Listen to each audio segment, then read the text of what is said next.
Hello, my name is Veronica Powers. I'm a BCBA. Today I'll be talking about structure within your home walls and how to support your child with structure and the structure approach. These materials and presentations are from CPP Grant Initiative through Wareham Public Schools. Some basic stuff about the structure. So the structure overall is the backbone of effective learning. It's important in schools, daycares, but also at homes. It helps children with multiple different things. First of all, it creates a learning environment that is effective. It creates an environment that is predictable, and at the same time lowering frustrations for your child, providing some support for emotional development and behavior development and behavior stability.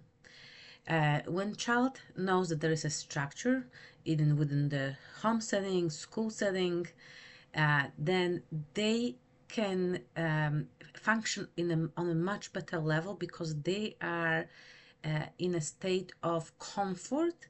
The uncertainty is reduced, the unpredictability is reduced. So it allows them to function in that environment on a higher potential, with a higher potential. Having a structure, it allows your child to build confidence. They know what's expected. They can develop the skills of independence because there is a safety net within that structure. They know how far they can go, to what point, and then they can practice that independence. They can practice with small tasks and activities you give them and within the structure routines.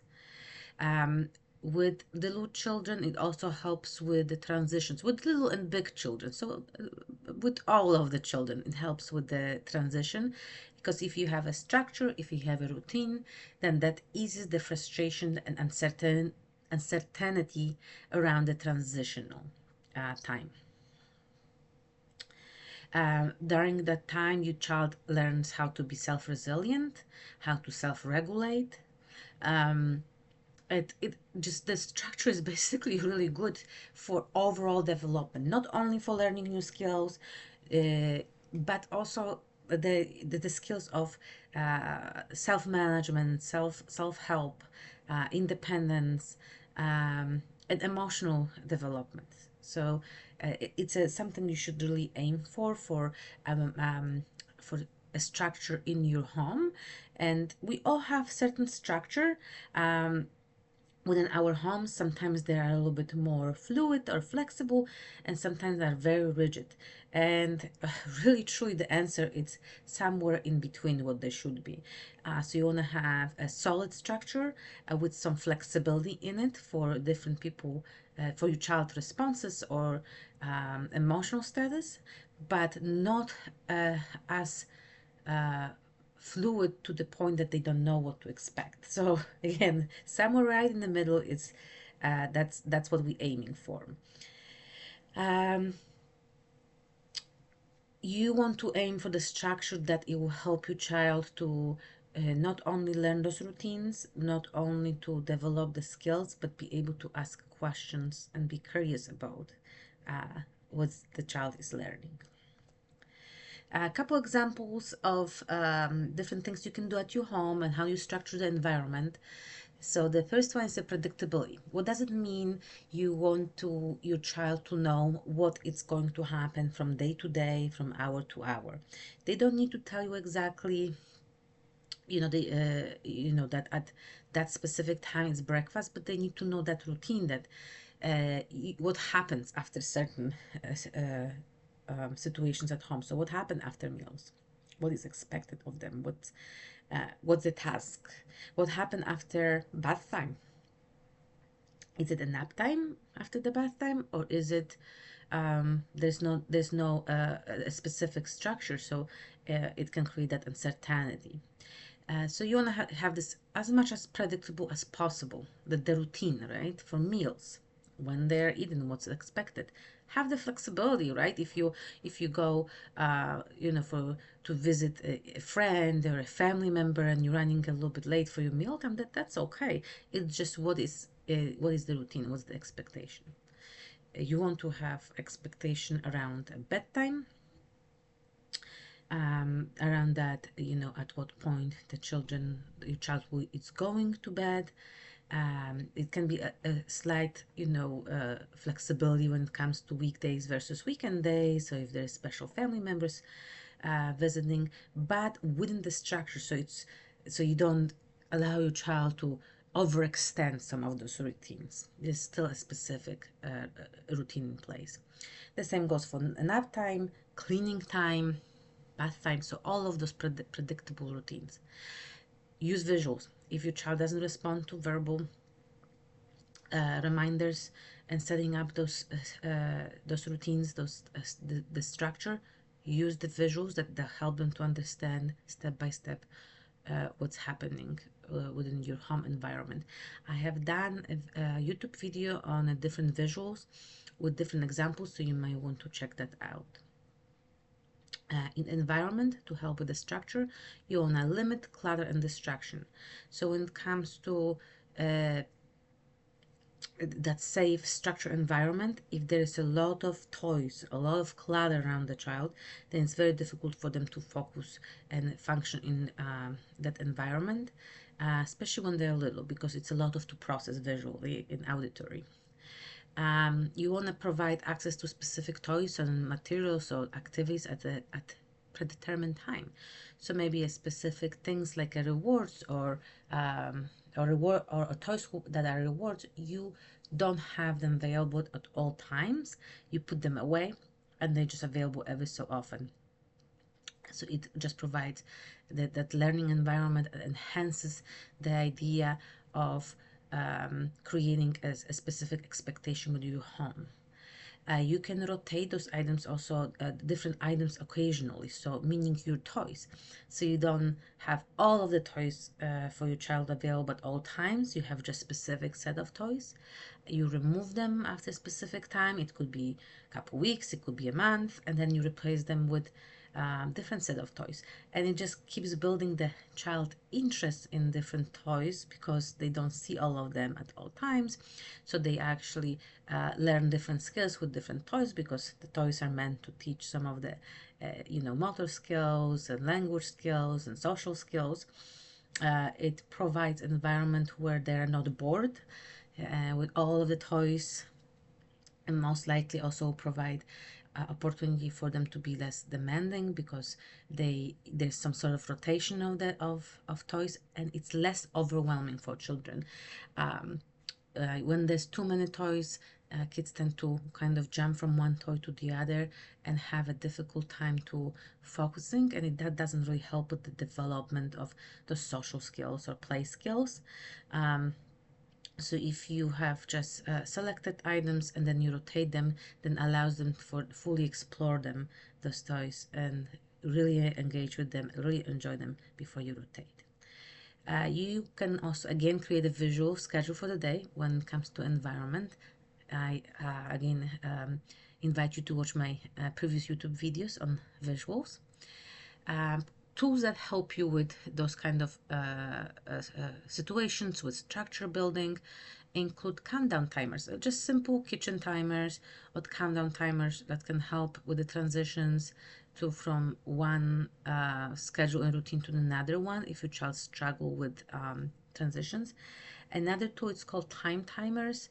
I did not include the picture of it, but if you just Google it or go to Amazon and you type a time timer, it's a type of a visual timer that for younger children who don't understand truly a time yet and they cannot read the clock, but it shows them the passage of a time and teaches some of those components. And it's very helpful, especially when there's established time for specific activities they're doing, that there's only so much time for that they're spending on play, or so much time in a bath, or so much time outside. So those timers kind of take the pressure of that verbal reminders, and then provides that extra visual support. And they're all different sizes, you and different prices too. But it's very useful too. I use it myself. It's too bad I don't have one to show you now. Another tool is social stories. So preparing your child with social story, explaining the complex situation or the concept in form of the story, that what the concept means. What is actually the predictability and schedule for meals? What does it mean for them? That means that maybe they have to wash hands, and they will sit at the family table, and after the meal is done they will help to bring their plate to the kitchen, and then they will wash their face and little hands again, and then they can play. So, and that's what children do, and that's what adults do, and that's what the social story is about. So it explains that concept like a story, like a little book. And I spoke about the social stories also during my YouTube video about visuals. So please check it out for specifics about that. Other things is just visual and verbal warnings of change and transition. So one way of doing is, especially when your child struggle with learning structure and routine and transition, is giving, in addition to visuals, a verbal warning. So you will say that you give them about 5 minutes warning, and you say in 5 minutes we are sitting for a dinner, and in 5 minutes we are going to take a bath. Then you remind them again 2 minutes before, you say in 2 minutes, even if they don't have a fully understanding of time, but it gives that auditory cue for them to process. And then you say in 1 minute, that's what we're doing. We're going for to have a dinner, or we're going to take a bath. And when the time comes, you say, and now it's time to do take a bath or sit down for dinner. So that's how you use the verbal transition warning. Other things for the structure, when your child follows the structures, you want to generally provide some sort of reinforcement. And general reinforcement, it can be in form of just a verbal praise, or acknowledging your child for their accomplishment and for doing a good work and for following your request. But when you do it, you want to be upbeat as much as possible. You want to be specific. So you can say good job. I do that myself too with the children. I say good job, but I also specify doing what. So good job listening, or good job lining up, or nice work washing your hands, way to go. So you want to be very specific about what they're doing, and you want to be individualized. So some kids don't necessarily like words good job. A lot of them they do, but some don't. So then I individualize this a little bit and make it a little bit different, such as I might say, you are a superstar doing such and such. I'm so proud of you. But you want to be genuine in those situations.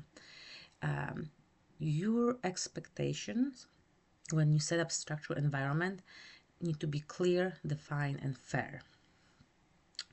So that's the only way you're going to set up a good structure, when there is a clear rule in place, and you exactly say what you're expecting, so that you're not changing your mind back and forth, or you're adding things to it.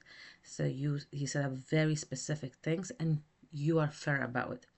So if you're within your structure, if your child is expected to wash only hands before sitting for a meal, but not after, and now you're changing it and adding it, then that needs to be really explained to a child, because that wouldn't be fair in their eyes. What to do in implementing routines. So when you're implementing those routines and structure, you want to allow some flexibility. As I said, somewhere in the middle, that's a good spot. So you don't want to be very rigid, but you don't want to be so fluid that the child doesn't know what to expect and it's dysregulated. So you want to have a good structure, but allow flexibility for changes in a schedule, for changes in emotional status, as long as it's safe and within the framework of your structure. If it comes to activities that you expect your child to do, or maybe mini errands from your child, make sure that they're broken into small, manageable tasks. One thing at a time, especially with the little ones. You cannot overwhelm them with multiple step directives. When you set up the structure, you want to make sure that your routines are introduced gradually, so you can get used to them, and so you don't start with all the structures at all time, but just build one upon the other. You customize, you personalize to your lifestyle, to your child's responses. The key to everything is basically a balance. Thank you for watching. I hope you enjoyed the video. If you have any questions, please contact me at the email provided.